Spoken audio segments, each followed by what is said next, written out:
Hello, welcome to the Multicultural AFL Football TV show. The second bye round brought very little surprises, except for the AFL's new crowd behavior laws. Essendon are on their way up, while the Hawks struggle. Adelaide were too good for the Tigers, and the Western Bulldogs and Carlton had a cracker of a game. I am Vanessa Gatica, and I'm joined by my two co-panelists, Harbir Singh and Gabriel De Angelo.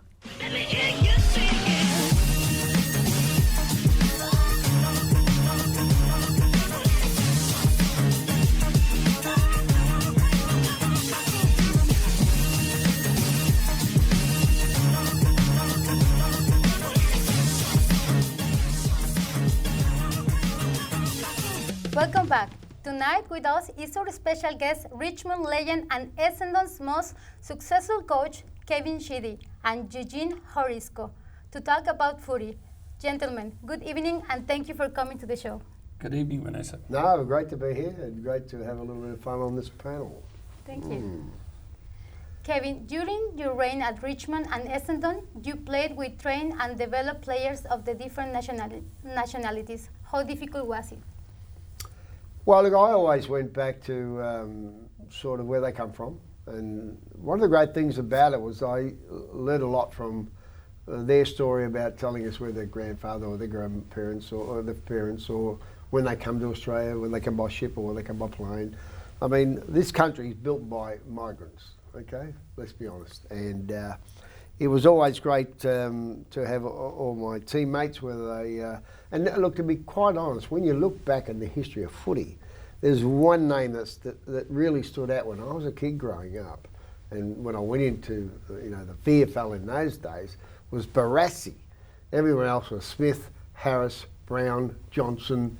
There was no name like Barassi, and of course everyone said, where is a name like Barassi from, or Silvani, you know? Mm-hmm. So that was the early days of sort of different cultures and countries, peoples coming to Australia in the 60s and that period. But when I started coaching, most of the people at Essendon were from all walks of life and all nations in the world. And like we had a sports psychologist at Richmond, and I got him over to Essendon. He was Rudy Webster, and he was the manager of World Series cricket for the West Indies.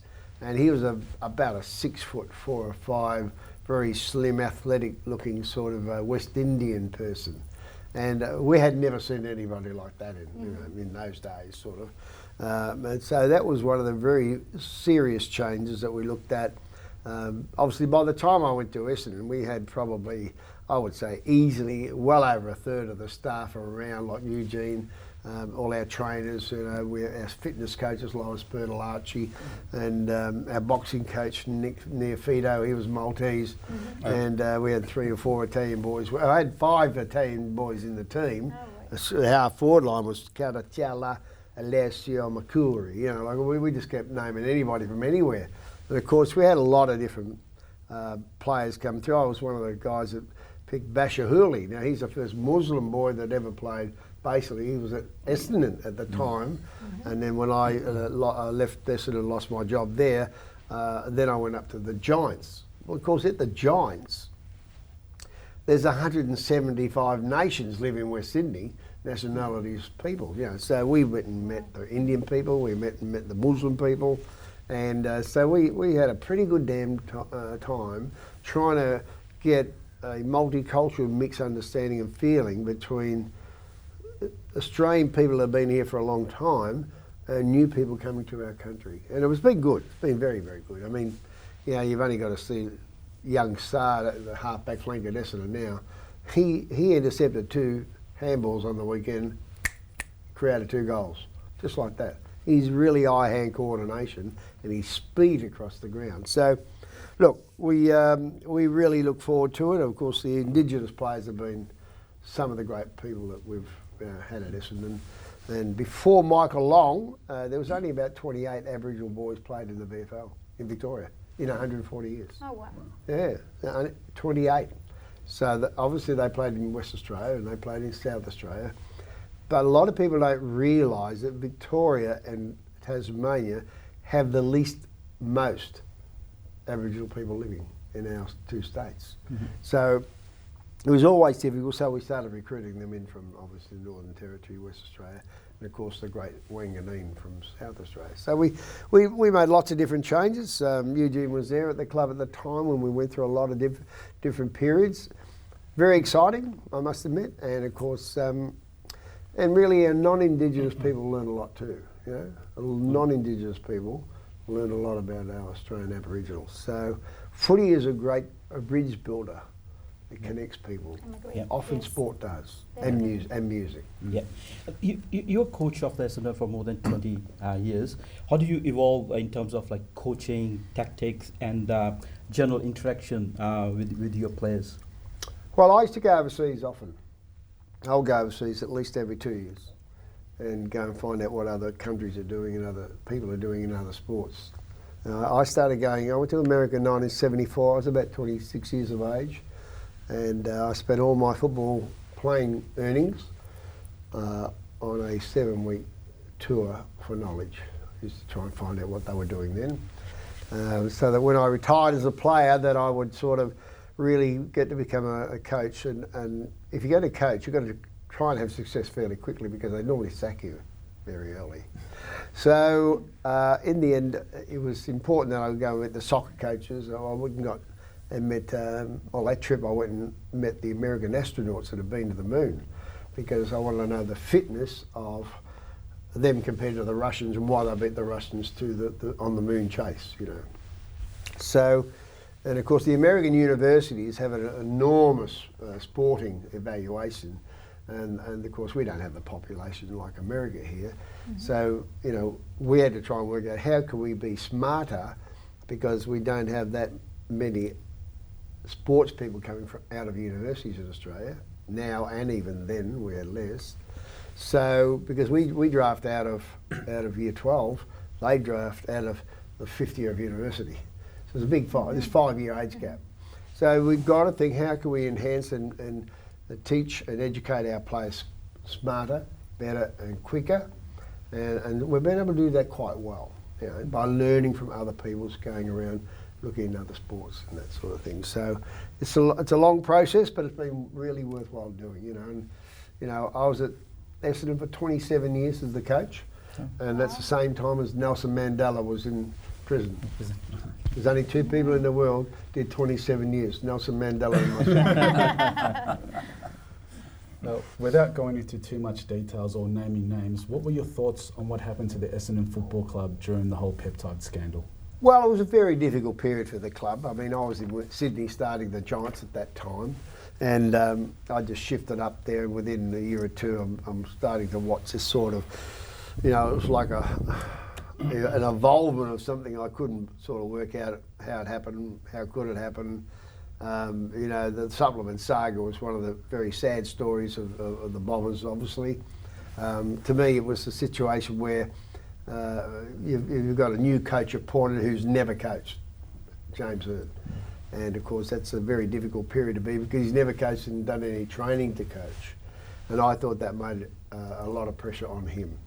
You know, and I know he had people around him and the people around him should have been smarter and better at allowing whoever come into the club. And obviously there were 2 or 3 people that come into the club that wanted to test and try things.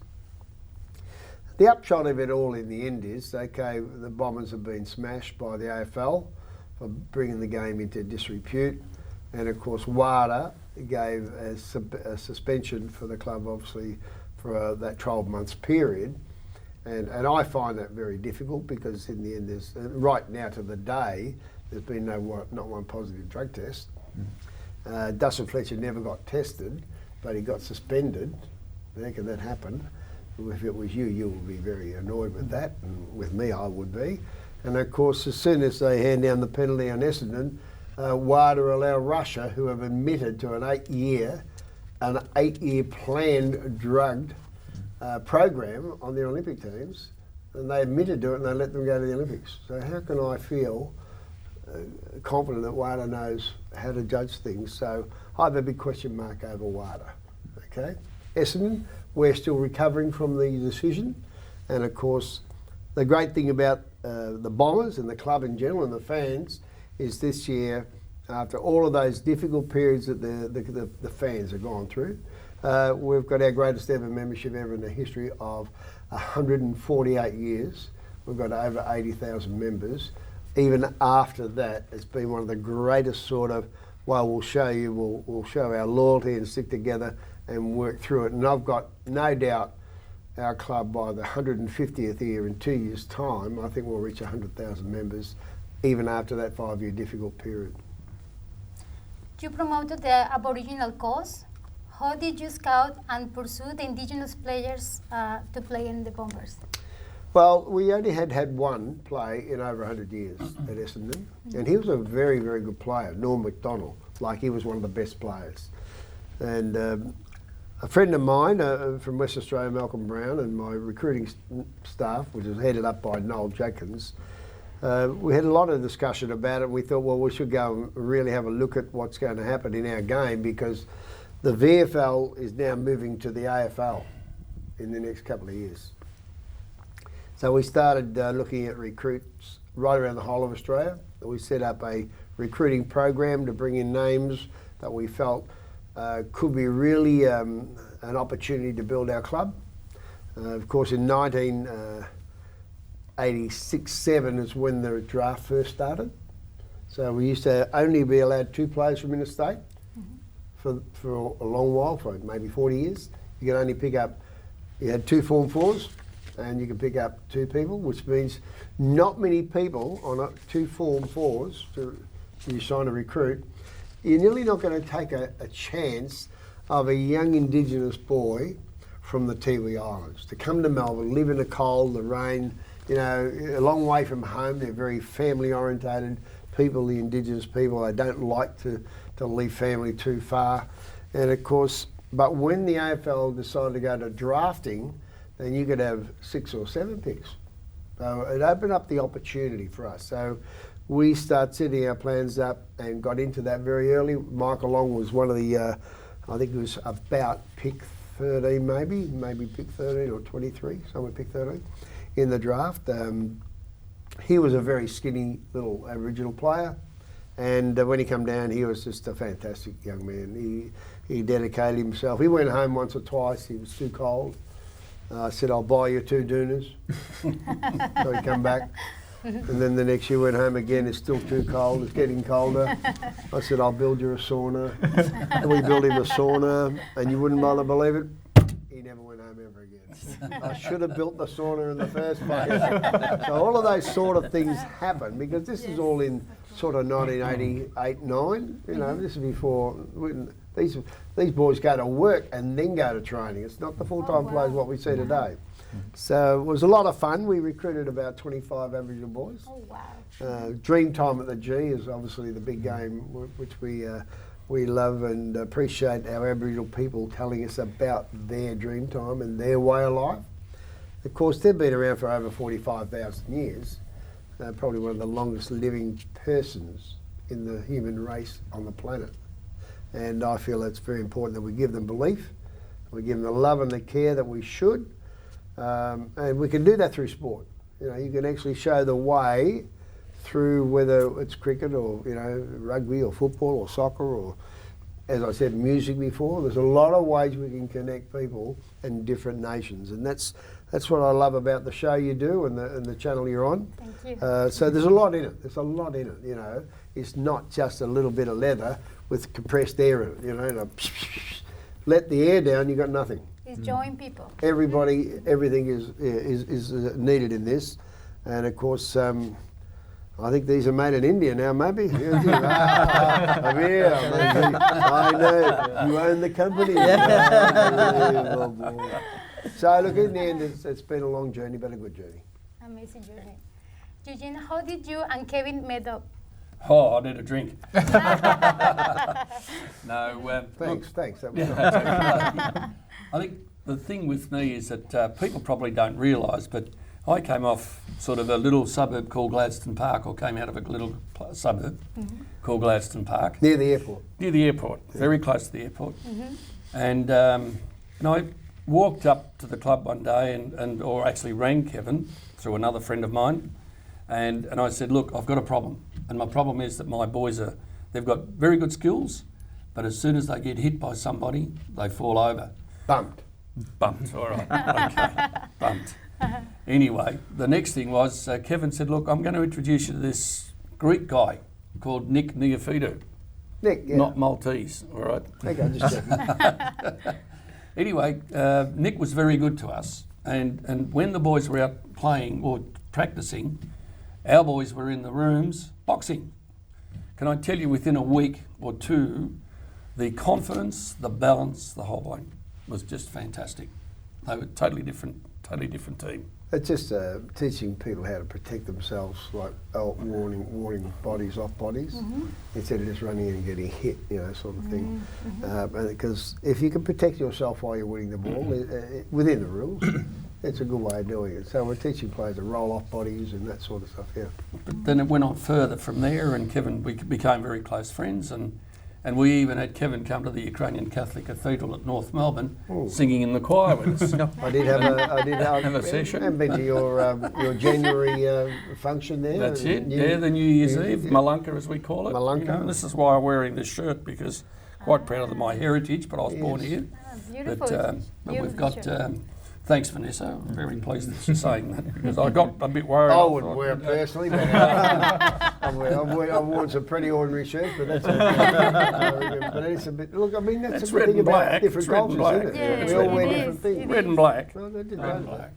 But anyway, St Kilda. so does that answer your question, how I met up with Kevin? Yes, now, Vanessa? yes, Right. thank you. Kevin, there are some stories of some great pre-season training drills that you guys had in country areas like Kawarra, and there's some funny stories and funny times with Michael Long. Would you like to share some of those stories? Well, Michael Long, I could talk about Michael Long for ages. Michael Long's one of the funniest. If he wasn't a footballer in the AFL, he would, and I don't know who the best Indigenous comedian is, but he should be and could have been easily a comedian. I mean, his efforts to keep fun and morale in and around the club, it was incredible, And of course, one day, I'd written up, we'd thrown up all the ideas. We raised $2 million, created a whole new internal side of the Essendon club. And we put a medical centre over there that cost $1 million. We put a IT, all our computers over there. We can just 3 taps of the computer and you watch your own game, edit it out. We ripped out all the blackboards and put up, every whiteboard had positionings, different strategies, or everything like that. And we had a 75-seat theatrette. And this day we were going to have a ribbon opening ceremony, cut the ribbon, and we invited all the people that contributed the $2 million to thank them. All the players are sitting down there in front.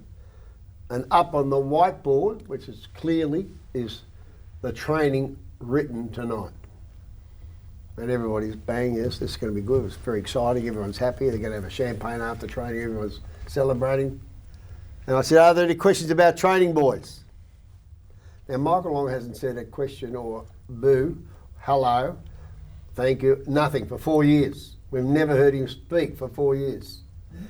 And Michael Long's little hand goes up like that, and I've never seen 200 people go, Michael Long's hand's gone up. We're going to hear him speak like this. Yeah, wow. Michael, what's your question? I just want to know what was wrong with the blackboards in the first place. Why did you get them switched to whiteboards? Well, I've never heard 200 people just burst out laughing. Because he just thinks it should be still blackboards. Blackboards went out 10 years ago. Nothing against Black Michael, but settle down and don't go home. Yeah. So all those sort of things happen. Bit of fun. Yeah, for sure. Kevin, you race horses. Yeah, and I race horses. Yeah, you race. I do, yeah, of course I do, yeah. Oh, I thought we got it wrong. No, yeah. And one which is running currently is named after an Italian schoolmate. Yeah. Yeah, and can you Who tell me told the you horses? this story? Yeah. So you tell us the story about it. You know everything. You tell us that story, and yeah. Well, look, I went to school at St Ignatius in Richmond, which is up in the big hill in Richmond there. Looking down, there's the MCG in Richmond, 40 grand. And I had a mate called Santo Cicolala, and we're in grade 3. We're talking 1956, 55 sort of thing, you know. And but he's a great kid. You know, a lot of Italian kids come out, you know, it's just after the war, and they were struggling really, you know, because they've been against Australia in the war sort of thing. And but I liked the kid. He was a good kid, and so only a couple of years ago I rang him up, and he didn't know I could find his name. I said, Sando, it's Kevin Sheedy here. He said, Bulldoze. Bloody Bulldoze. Who's taking the mickey, you know, all this stuff, you know. I said, no, Sando, it's Kevin. It's, you know, we was grade 3, St Ignatius, 1956. Oh, yeah, all this. I said, you're in Greenhouse, Padua, and Brother Matthews was in charge of your house. You're bloody Kevin Sheedy. Yeah. So we got on very good. But I loved his name, Chikalalo. So I named the horse after. I just wanted to get permission. Can I have permission to name a horse after you? Chikalalo. He said, by all means. As a matter of fact, could I buy some of your horse? I said, yes, you can buy 5%, if you like. But I just want to know. So we all now own his horse named after him. So right from the early days of my life, we just met some terrific kids from Greece and Malta and Italy and Turkey and all those, you know. I mean, the countries, there were many, you know, one of the German kids, you know, they were just war-torn countries. And in the end, they just want to come out and start life again. There's nothing more tragic than war in the world. You know, I mean, obviously cancer and lots of other diseases and health. But in general, war's a tragic, horrible, terrible thing. Yep. Eugene, there were serious times as well with the fundraising by the coaches box, and in the Kevins last year at Essendon, you received the coaches award for work regarding the fundraising programs. Sure, and one thing, I'll thank Kevin for that. In Kevin's reign over the 20 years that he was at the club, he used to have people coming into the box, and I was sort of in charge of those people, making sure that they knew the rules of the box. No smiling, no laughing, no barracking. The coach's box. The coach's box, sorry, the coach's box. And so they're the sorts of things that, you know, I used to tell them about. But at the same time, we used to take photos on the ground before the game with Kevin. Then I'd get the photos printed, Kevin would sign them, and we'd give them back to those people that were involved. Now, they were paying $3,000 to $4,000 for that opportunity to be able to sit in the box, listen to Kevin whilst he was coaching. And they're the sorts of things, and we got quite a few $1,000s for various charities that these people preferred to give their money to. So it was very important. Yeah, if somebody rang up the club and said, look, we need to raise $4,000 or $5,000 for a young person who's had a bad accident, we need to put some rail and posts up so his wheelchair could get up to their house, and or different living conditions for people that have become quadriplegic, paraplegic. Well, then I saw no reason why, you know, I had to get permission obviously from the club, but and some people might have cancer, you know, that the family can't afford to help them. But we would average 3,000 to 4,000 every match, well over 20 years. There's 20 plus games a year, so you're looking at $3 million plus, and we could actually work through. But he did all the hard work, because I've got a coach. He's got to get them into the ground, out onto the oval. Now, we're not allowed over the boundary line. We would take sometimes 3 or 4, wouldn't we? People, different people that paid money. And so, look, there's a lot of good things we can all do if we can think about it. Some of the coaches were a bit uneasy early because we're in the coaching box on match day. And I remember one woman, we had our first woman come in. Well, that really ruffled the feathers of the coach when a woman come in the coaching box. But look, in the end, I said, look, if any of your family ever needed, and this is a really good way of looking at it, if any of your family ever needed help, come and see us, because we can help your family if you needed to raise funds for some unfortunate incident that's happened in your relatives or family's life. So we easily made probably over $3 million over those 27 years. And they're unheralded things, but he was the guy, he and Jeanette, my PA, used to organise it. This is the gentleman you meet, this is what will happen over that next 2 hours, 3 hours, probably 3 hours. So he would look after them over that 3 hour period, make sure they get in, get what they're paid for correctly, and go home reasonably happy or not, whether we win or lose. Well, I can't do everything, but we didn't win every game. But anyway, but it was a great experience for them. A great experience for them. One truck person who's not with us any longer, he paid $10,000 to go in that box. He's a very wealthy person, and he was the opposition. He was a very wealthy person of the opposition we were playing. He just wanted to have the experience of working how we were trying to beat his club. It was amazing, incredible. Kevin, as the inaugural coach of the GWS, where do you see the team in 10 years? GWS are going very, very well. I mean, we did a lot of hard work to set that club up. Andrew Demetrio was the person that actually rang and had a meeting with myself and David Matthews in at the AFL, and then I had no idea they really wanted me to go and start a club in West Sydney. God, man, that was far from me at the end of my coaching position at Essendon. I had gone around the world and doing lots of coaching in different countries for the AFL and David Matthews. But Andrew Demetrio, I said, look, if we're ever going to get a team in Western Sydney, you're going to be the one that could do it. We don't think there may be another person that could handle it, sort of stuff, because I was in the army for a while in West Sydney, and in the end, I wasn't worried about winning games. The issue is to develop kids to believe they can go somewhere together, even when they're losing, because we lost a lot of games, obviously. I said, well, this is the best way to talk about losing. Always talk about losing in a very positive vein, you know. So we got that through. It was a very exciting period of my life, somewhere around between 63 and 63 years of age and 70, say. So I was up there for, say, maybe 6 years, 5 years. Great experience, you know, because I didn't have to win the premiership. Now just imagine if you become an AFL appointed coach, you don't have to win the premiership. Wow, you can do anything then, can't you? You can just really enjoy yourself, or putting it all like a jigsaw puzzle together with all my other people that were employed. We had a great team, and we kept the lid on losing, because a lot of people can destroy each other while they lose. But we kept losing in a positive. If you keep people in a positive, you've always got a great opportunity to have success eventually.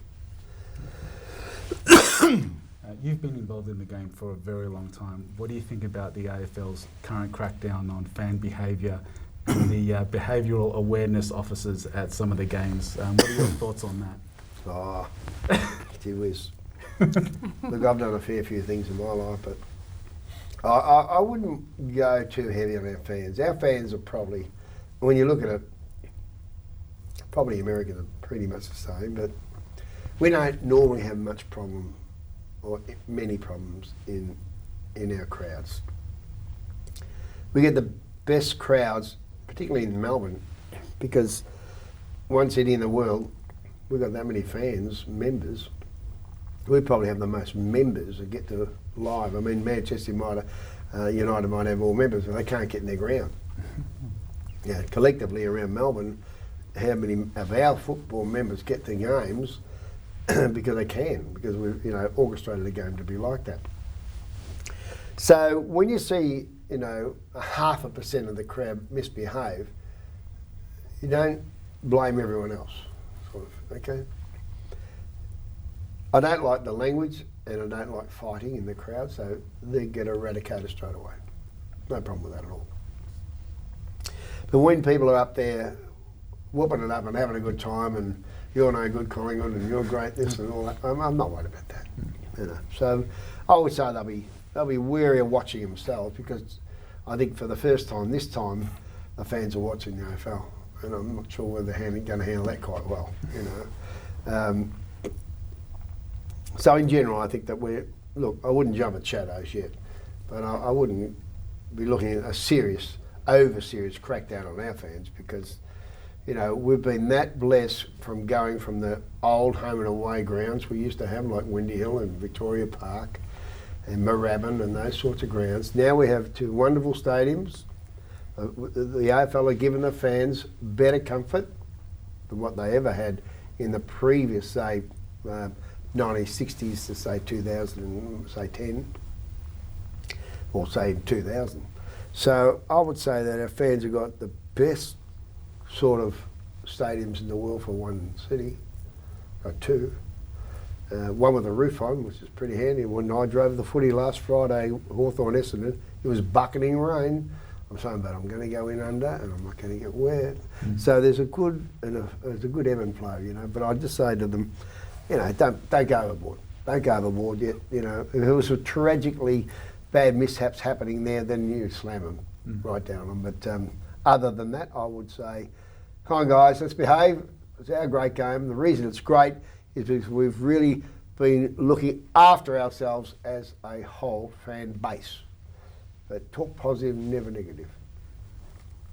Thank you, Kevin and Eugene. But before we go, if you don't mind, we can briefly get your tips for this week game. Tips. Yes.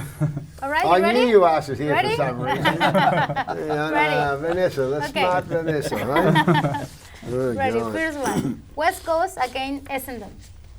Well, that's going to be, look, it'd be very hard for Essendon to beat West Coast over there, okay? So if I was the coach and I'm running over there, I'll be saying, if I win, I'll win by a goal to 10 points at best. And history will tell me that I'm probably not going to win. And if I lose, I would say I'll try and take a goal or two loss and keep the percentage right. So we're 104%. I don't want to lose much percentage, because that percentage, when you're 8th and 9th, it might just get you win. So go for the win, but don't go for a bad loss at all. So you fight to have, it's like batting when you're not going to nearly win the test, but you're going to make the other stretch out, you know. Harbir knows that. Well, I'm going to be more positive. That's all right. I'm going to say Essendon's going to win, because they did last time when we played them at West Coast as well. Very good. So, you know, so basically... When was that, mate? Do you remember? Last year. Yeah. Well, we've won a premiership since then. That's right. Exactly. They're a little bit better than what you think. But look, I love your answer. I love your answer. I'm just trying to... Be positive, I don't want to mate. mislead the audience. Next one. Please trust me, I'm telling you. Sydney against Hawthorn from the SCG. Oh, Sydney for Sydney. me. Sydney. Yeah. Sydney, definitely. Sydney, all right. Melbourne against Fremantle from the MCG. Well, I'll go Fremantle, because probably they've just got into the 8. They won't want to lose it. Ross Lyon, as a coach, has been 14th the last 2 years, and probably looked like getting the chop if you don't get into the final sort of thing. He's a very good coach, hasn't won a premiership ever, so he'd be very keen to do well, you know, and he'd want to come to Melbourne and win strong. That was a strong win last weekend, you know, really, when you have a look at beating Port Adelaide. And look, the best Indigenous tribe in Australia at AFL are the Noongar people of West Australia, and Michael Walters is one of them, number 10 for Fremantle, and they've had 60 AFL players out of their tribe, 60, and some of them are legends and all-time superstars. I think Michael Walters' group, nation of Indigenous people, the Noongars, probably the most exciting story in Australian sporting history. Oh, really? And no one knows it. It's sort of like, Oh, wow. it's under the radar. And when you see the documentary that's just come out late last year, early this year, it's the best documentary I've ever seen on just one group of Indigenous people. Incredible story. And he kicked 6 goals last weekend. And he's Yes. only about, probably very short. My head. My height. My height. I think I'm convinced too that Melbourne's going to lose by the sounds of it from my friend over here. So, no, I think it'll be a Fremantle win. All right. Thank So- you. St Kilda and Brisbane from Marvel. Another tough one. Yeah, it is. That's a tough one. I think Brisbane might win that, even though it's at Marvel. I just think that they're in the 8. No one thought they'd be in the 8. And St Kilda just got through against Gold Coast, didn't they? By, They did, yeah. by 3 points or That's something. right. So I reckon Brisbane is not a bad side and doing very, very well. And, They're doing and very they well, won't want to drop out of the 8. So they're fighting to stay in the 8, where St Kilda are fighting to try and be a good side. Look, this AFL at the moment is very, very difficult. But I'll pick Brisbane. Well, I think St Kilda play well at Marvel, and I just have Oh, a feeling that they want to win. They Yep. want to win, and they want to win possibly this week. So Okay. they want to prove something, I think. So Yeah. I hope so for their sake. Okay. So, Next one, Port Adelaide and Geelong from Adelaide.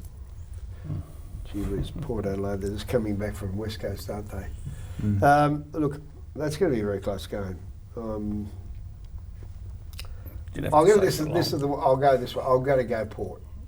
They're Geelong are on 3 games clear.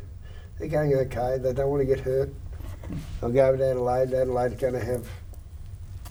They'll have 60,000 in the stadium, and 55,000 will be barring for Adelaide. Of course. This will be like a state of origin game.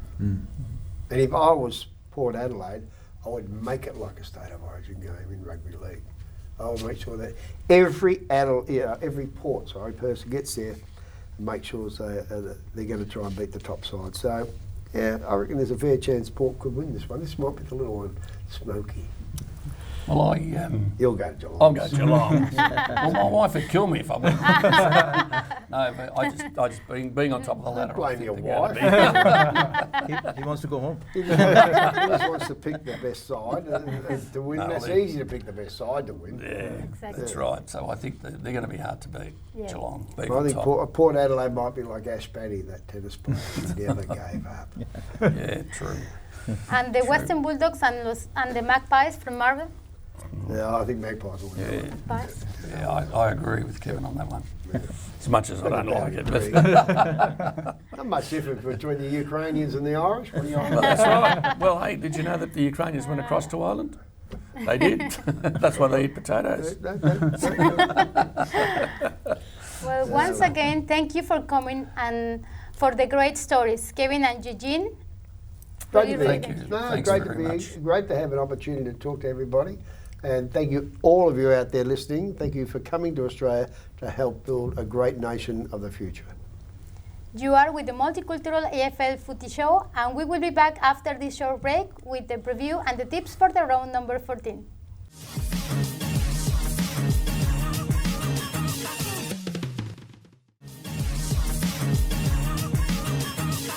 Welcome back. This week is round number 14, the middle of the home and away AFL season, and the last week of the byes, with Adelaide, Carlton, the Gold Coast Suns, GWS Giants, North Melbourne, and Richmond taking a break from this week's activities. Tonight is the Thursday night football, where the West Coast at home in Perth take on the visiting Essendon Bombers. Friday night, the Sydney Swans play the Hawks from the SCG, while on Saturday, Melbourne takes on Fremantle at the MCG. St Kilda go head-to-head with the Brisbane Lions from Marvel Stadium, and in Adelaide, Port hosts the Geelong Cats. Javier.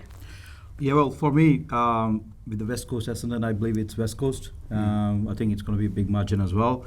And with Sydney and Hawthorn from SCG, that's going to be a close one, I believe. Hawthorn needs to respond back, so I believe it's Sydney. For me, though, they're going to come on the top.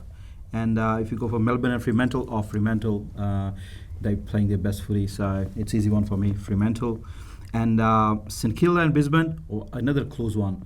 I'm going to tip Brisbane, though, for that. And with Port Adelaide and Geelong, I believe Geelong's got an edge over Port Adelaide. Yeah, no, I think West Coast should beat Essendon. I think Sydney will beat Hawthorn. I think Fremantle too good for Melbourne. I think Brisbane will beat St Kilda, and I think that Geelong are going to beat Port Adelaide. Thank you, guys. And the last game of the round on Sunday from Marvel Stadium, the Western Bulldogs against the Magpies, and we will be broadcasting this game live in Mandarin on 3ZZZ Digital. Harbir, who will win this one, and will the crowd attendance throw out supporters again? I don't know. I wouldn't go into too much of detail with the crowds because it's still working out and it's a very sensitive issue at this stage. But I believe it's going to be Western Bulldogs. Such bias. I can't believe it. No, I think it's going to be Collingwood. I think Collingwood should win easily. All right. That's all we have for this week. Thank you, our special guests, Kevin Sheedy and Eugene Hawryszko. Don't forget to listen Sunday's live call in Mandarin at 3:20 p.m. Eastern Standard Time for the Western Bulldogs against the Magpies from Marvel Stadium on 3ZZZ Digital. You've been watching and listening to the Multicultural AFL Footy Show all around Australia on the Community Radio Network, Community TV, and on Aurora TV Foxtel. We are also online through the NEMBC's AFL Footy website. See you next week. I am Vanessa Gatica. I'm Harbir Singh. I'm Gabriel D'Angelo. And thank you for watching.